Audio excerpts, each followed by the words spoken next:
Hello and welcome to another episode of Father and Joe. I'm Joe Rocky here with Father Boniface Hicks. And Father, as we've told our listeners here, I'm now a new father, and Joey is about 2 months old, technical ballpark, as I'm getting very good at those right now. And one of the things that I've noticed, by virtue of not having a baby that I've been in charge of around, is that there are parts of my body that I thought were in good shape and could handle stuff. But now having this new responsibility of, essentially moving and holding and carrying a ever growing baby, which is also a weight, depending upon how you want to look at it. It's putting strains upon different muscles that aren't normally used. And just the way I stand different holding him than I would otherwise, because I actually want to look at him, opposed to if it was just a weight, you just would hold it and walk around or whatever. You wouldn't care about it and about caring about him and looking at him and all this important stuff. So the reason I bring this up is there have been many parallels that we've found throughout the years of recording this that we can learn about our spiritual souls and bodies by looking at the way that our physical bodies adjust, as well as looking past how our emotional adjust. So we have heard the expression, get out of your comfort zone, many times growing up, especially when I was in business school. It's like, you got to get out of your comfort zone. You got to go to these marketing events. You got to get out of your comfort zone and do this, that, or the other. And in the world of business, I feel like I've done that. I've built a successful business that I can do a lot of things. But I look here in the world of essentially stretching and strength, and I thought I was doing decent. I'd fallen into a routine and what have you. But when it came time to moving Joey around, it was good. Like, I could certainly do it. I don't want to make it seem like my arm's falling off or anything like that. But I'm feeling new tweaks and pains that essentially I'd never felt before. And all it took was having a baby, so not a big deal or anything. But my point is that I'm assuming the exact same thing can happen in our spiritual lives. But in our spiritual lives, do we have things that really can pull us out of our comfort zone and regularly have us readjust? Not just that was a big event, we'll be active and pay attention to it for a little bit and then it'll fade away, but something that will be upon us continually and have us adjust. And also that adjustment, my belief is, will make me better because I will now have access to these new range of muscles, and theoretically I will learn how to stretch them better and all of that stuff. But as we pertain it to our spiritual dimensions of our lives, is this an apt correlation, and is it something that we can do to help us grow as we're approaching Christmas this year? Yeah, beautiful reflection, Joe. Thanks for putting that together. Makes me feel like all the talking that we've done over these last couple of years has planted a few ideas in your head that you're applying on a broader basis. It's wonderful. Not surprising. Don't mean to make it sound that way at all, but just grateful and wanted to acknowledge that.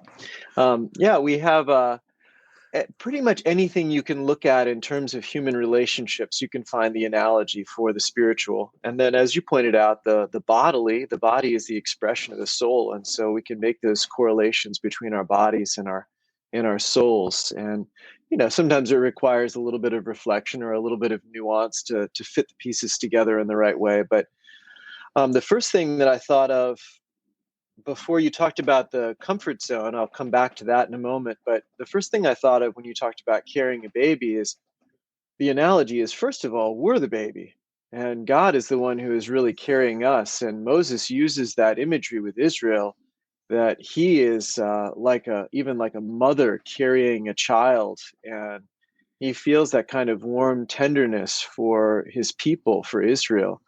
And that's really he's representing God in that context. But first of all, it's really God who carries us, and so that would be the reflection for starters of thinking of yourself in that level of helplessness, and the way that you care for, cradle, love your son. Even what you said, you you adjust yourself so that you can see him, so that you don't just carry him like a sack of potatoes, but you carry him with tenderness as your son, and the way that you want to interact with him and make him feel safe, and that you take additional sacrifices in order to make that possible. These are all the analogies. It's really what God does with us. And when we look at the incarnation, at what Christ has done and the sacrifices that he has made to make God more accessible to us and to carry us along by his love, these are the kinds of connections that we can make. So first of all, just seeing ourselves, and also feeling, it kind of gives us permission to feel those places that, you're obviously you're a big guy, you're a father, you're a business owner, you're a married man, you got things together, you take care of your life, you got a lot of responsibility. But there are also places in your life that you feel like an infant, like you feel like you're incapable, that you run into the limits of yourself, that you feel kind of helpless. And sometimes we feel that in a large sense. We feel helpless before some of the powers of the world that swirl around us. We feel helpless around powers that are greater than us, even at the level of the government or the police or economic forces, or other businesses maybe, who have more of a controlling interests in the field that you're in. There are a lot of different things like that. And then sometimes we feel powerless when somebody is suffering, and we don't know what we can do for them, or we feel powerless when it's like everything I say, it feels like I'm putting my foot in my mouth and just making it worse. And we feel powerless. We just don't know what to do before disease, before tragedy, before injury, different things like that. We can feel powerless. And then knowing that we are like an infant in God's arms, and you feel how powerless your baby is in your arms, it kind of gives us permission to just feel that. We don't have to pretend like we've got it all together. That baby surely isn't pretending that he's got it all together. He's just like totally abandoned and is going to let you carry him. And there are times that he asserts himself and he has things he wants to do and he can do, and he's going to push away or he's going to scream or whatever. Mm-hmm. I know that was a big revelation for me. We talk about babies crying. Babies do cry, but babies also scream. There's Mm-hmm. like unfettered rage going on in that tiny little Yeah. body, which is really remarkable. If you translated that into adult terms, it was like pretty remarkable. But there are ways that he pushes and asserts himself, but there are a lot of ways that he's just abandoned and he really surrenders himself, and he lets himself be powerless before all of that. And so thinking of ourselves as an infant in God's arms in some of these places, like we can't do it. And no more can your son buy lunch for himself than can we control the weather or the economic forces in the world. Or we can kind of cry, we can scream a little bit, and we can hope that something changes, but we don't really have much direct control over a lot of things in our lives, actually. And so it's really good to just feel that sometimes and just make that active abandonment and say, Lord, I can't do it, but you can, and I trust you. So that's a first point that comes to me. And then uh, it's helpful to flip that around. And you know, when we think about Christmas time, Jesus came to us like your son as an infant. And there's a way in which God lets us carry him. And that's really mind blowing when we think that he entrusts himself to us as much as your son entrusts himself to you, and becomes really helpless. And when you're carrying your son, you can think about carrying the baby Jesus. You can think about holding him and adjusting your life around him and making sacrifices for him. And that God really makes himself that vulnerable to us. In fact, God is that vulnerable. And so that's something really to think about when we are taking care of somebody who's really vulnerable, really feeling that. And then just a last point to pick up on what you had said about our comfort zone. Just as you make sacrifices in love for this new life who has been entrusted to you, and it has taken you out of your comfort zone, physically speaking, you mentioned some things. I'm sure you can mention uh, sociologically, in terms of your schedule and in terms of emotionally and psychologically and a whole lot of other things, your whole life gets arranged around this little helpless infant who has an incredible power to change things by being so helpless. In fact, there are a lot of ways that you're brought out of your comfort zone. The little tweaking of your back and the strengthening of some different muscles is probably one of the most minimal ways, but very real, and something that you're acknowledging. But spiritually speaking, we we let ourselves be drawn out of our comfort zone primarily by what we call the passive purifications, by the things that God brings into our lives that are unexpected. And instead of raging against them or trying to control them, we're better off doing judo moves. We sort of pivot with them and we adjust our weight to acknowledge them. But they come crashing in, and we can fight them and be in denial about them and avoid them, or we can embrace it and say, "Yes, Lord. Yes, I trust." And those are the kinds of stories we hear in these last couple of weeks of Advent, are the stories of how God came crashing into the life of Our Lady, and God came crashing into the life of Elizabeth and Zechariah, and God came crashing into the life of Joseph, and God came crashing into the life of the shepherds and the magi, and a lot of people were adjusting their lives around this very unexpected revelation of God.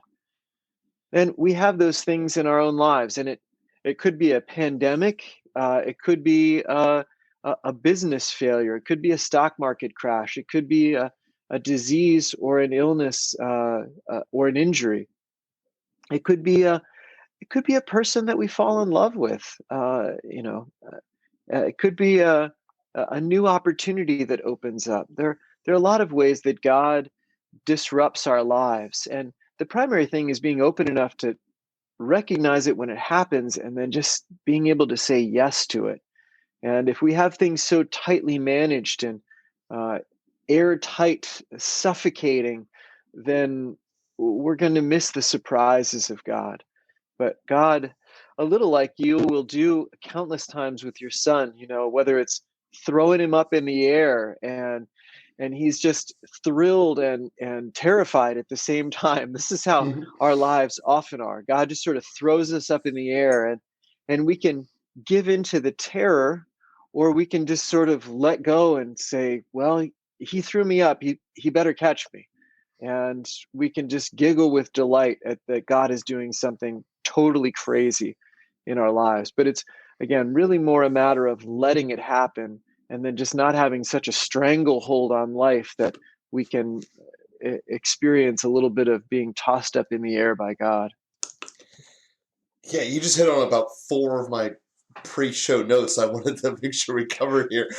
So to try to strain these out a little bit, um, as you were saying, the helplessness we all have, and whereas actually sitting in I forget which mass it was now, but one of the recent ones where the thought has come across that like we can truly come to understand God. And I look at little Joey there, and he kind of gets that I put him through the same routine when we're about to feed him or change him, because I figured that would give him some form of stability. And you're totally not wrong about the screaming. That there's a very big difference about that, and he brings that to the table. But at the end of the day, once we decide we're going to do something, it's feed time, sleep time, whatever, that's going to happen regardless of what he wants to do. There have been times where it's been, Teresa and I both know you need to sleep. You're the only one who doesn't know this. So eventually you're going to figure it out and fall asleep. And the analogy that came to me there was, how can we even try to comprehend what God wants for us, or what we're trying to do, without looking at God coming down himself and explicitly telling us what to do? Think about it as far as a total lifeline. You go from living in a world of darkness to actually seeing the answer. And that is that was one of the thoughts that came across there. And the other thought that is had, and maybe this is timing, but I think it's possibly something that a lot of people go through, is now that I have a newborn baby, looking at the elements of the Christmas story, whenever Christ is obviously born, completely differently. Some details that I just kind of thought of and overlooked now are, really crashing home. The first one being that, Joseph was in his 30s and Mary was a teenager. So thinking of just looking at teenagers now and how that's a gap of trying to relate to them, and how when they say you know nothing when you're a teenager, kind of see why people are saying that now. They there's just some basic stuff that's missed. So getting into that type of relationship aside,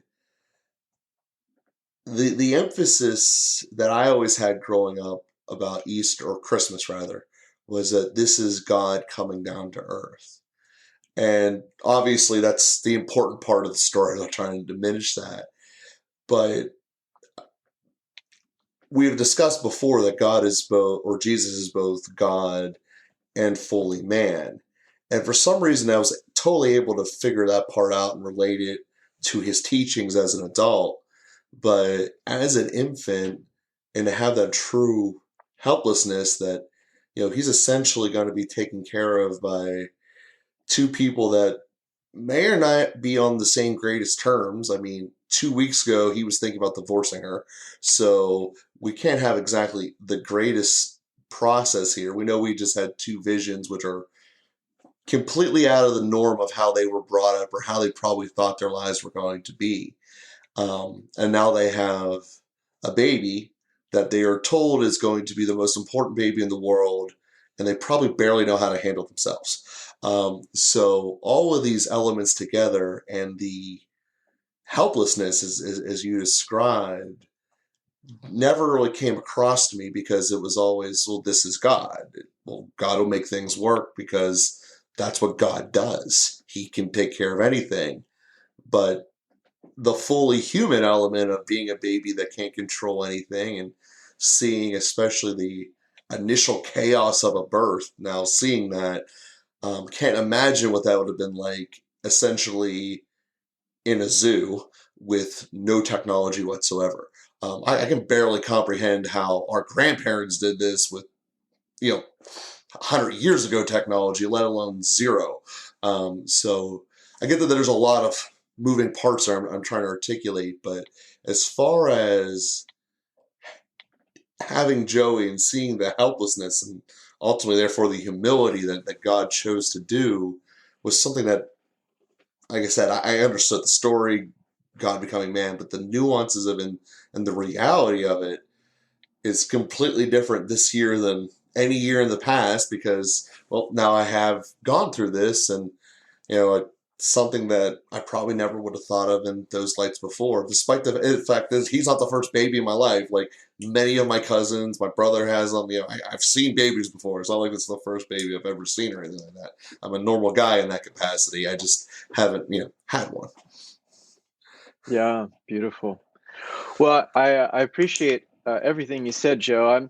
I'm going to one of the reasons I appreciate it is because I think it harmonizes with what, how people would think of these things, um, a degree beyond. You're actually thinking about these things. I think a lot of people don't even think about these things, but in insofar as some of the going rate is in some of these areas. But I want to push a little bit on a couple of things.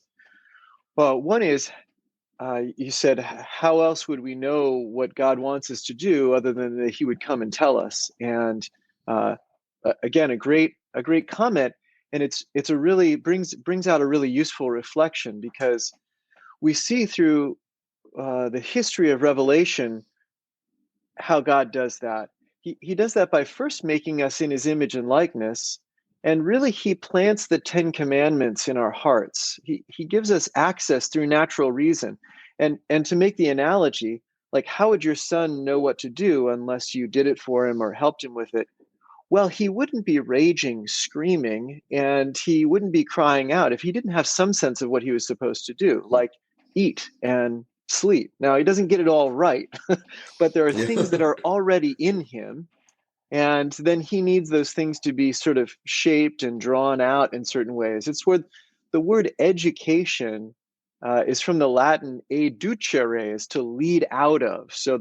And Socrates really developed this idea that, he probably overdid it. I mean, he basically says, like, we have everything already in us, and it's just a matter of dialogically, the Socratic method is engaging in questions to help you reflect, to bring out the truth that's already inside of you. So we do have a certain access to the truth, and we call that natural law. That's the fancy term for it. It's the way that we have access to uh, divine reason through our natural reason is what we call natural law. It's the law of God's truth that's already baked into us in our humanity.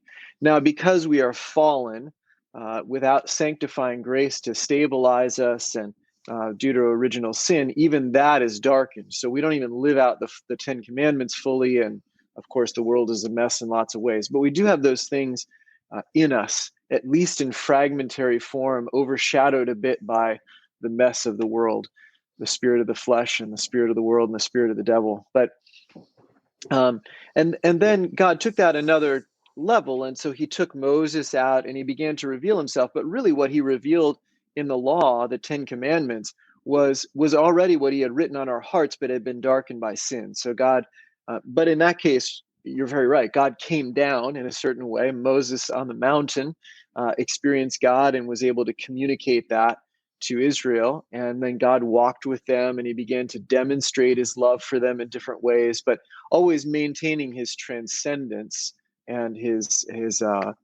ultimate power, so that they wouldn't lose sight of that. The absoluteness of God is so critical to really hold that in place. But then a deeper layer, what was revealed in Jesus, was who God is in himself. There was a mystery hidden in the Father from ages past, and that is the fact that he was a father, that there is a communion of love, Father, Son, and Holy Spirit, and that in fact God himself is love, that being and love coincide, and that is the structure of reality, is just mind-blowing. But we receive that truth, and then we understand more fully we're not just meant to do good, to be just, to follow the Ten Commandments, but we're actually meant to go far beyond that, beyond justice, to love. And not just love for a few, for our family, for our tribe, but love for everyone. And even love to the point of giving up our own life. We would not have figured that out on our own. That's not written into our humanity. That's revealed in a particular way by God in Jesus Christ, who enters in and lives that fully himself. He loves everyone to the full, to the point of giving his life for everyone, taking the burden of everyone's suffering and sin onto himself, and thus shows us and also empowers us. By baptism, we are baptized into him, and we have the grace to live out that love as fully as he did. Now we're growing into that. But anyway, just to say about that point of revelation, and then just a couple of things in the Holy Family that you betray being a man of the modern age, and which I certainly can't hold against you, because you are a man of the modern age. But we have this idea that teenagers are a mess. We did that. So that's a product of the modern age in a significant way. Really, teenagers, developmentally speaking, are ready to practice being adults, practically to be being adults, practically to be adults. And in former times, that was more the case. It's sin and the infantilization that our culture, the spirit of the world, has really created around a lot of this space, that has made teenagers so inept, as extremely inept as they are in the modern day. Again, I'm generalizing. There are wonderful teenagers and some who are very mature, but Mary, being without sin, would be in a different place than the average teenager. And so I don't want to take away, there's something that's very true in what you said too. I mean, she's still, humanly speaking, young and inexperienced, and that wouldn't be substituted for by some miraculous grace. She's still working her way through life, but there would be a stability and a clarity. There's an infusion of grace that supports and also gives insight. She has access to the Holy Spirit in a way that some of the rough edges and some of the ignorance and some of the playground politics of teenage squabbles and whatever else, she would be free from some of that. There would be an inner peace and a clarity that went with that. And Joseph, age 30, age 20, age 40, anyway, the tradition is a little bit varied on all of that. But I kind of like the age 30-ish range myself, I have to say. There's one proposal I read that he was born in 33 BC and he died in 33 AD. And there's kind of a nice symmetry about that, 33 years before and after the birth of Christ. But I guess he would have died in 30. Maybe it was born in 30 and died in 30. Anyway, some symmetry around that. But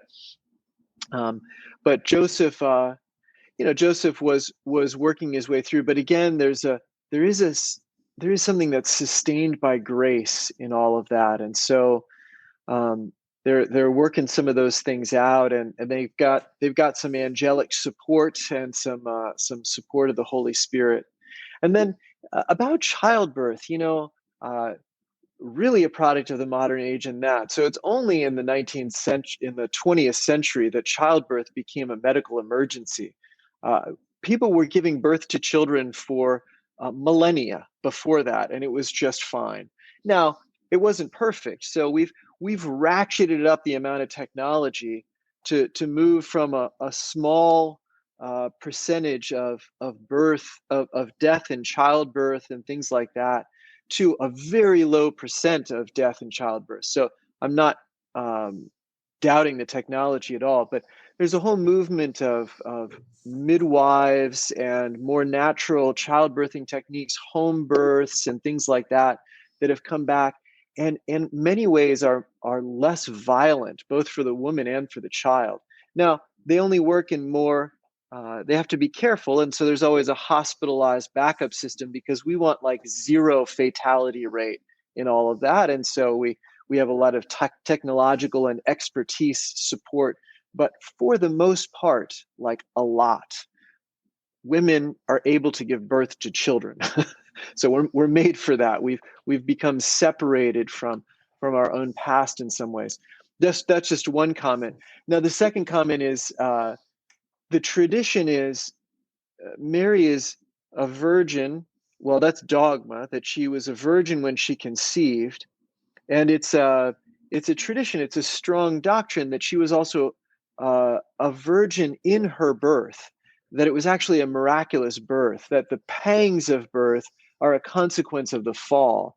And because Mary was preserved from original sin, that she was also preserved from the pangs of birth through a miraculous birth that didn't violate her virginity. So you can work through that in your own mental categories there. But and then certainly that she remained a virgin after giving birth.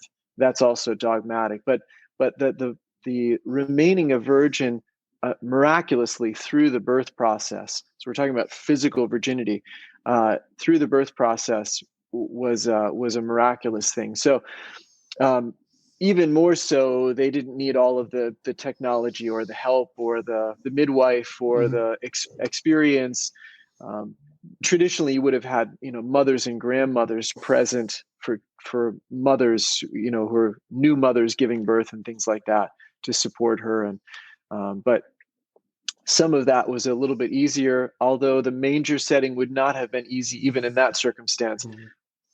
Presumably, even with a miraculous birth, there's still a fair amount of stuff going on there and things to be cared for. So just a few adjustments to the observations you're making, but let me just conclude by reinforcing the way that you're thinking through it and really making it real is really important. And I don't want to take away from that.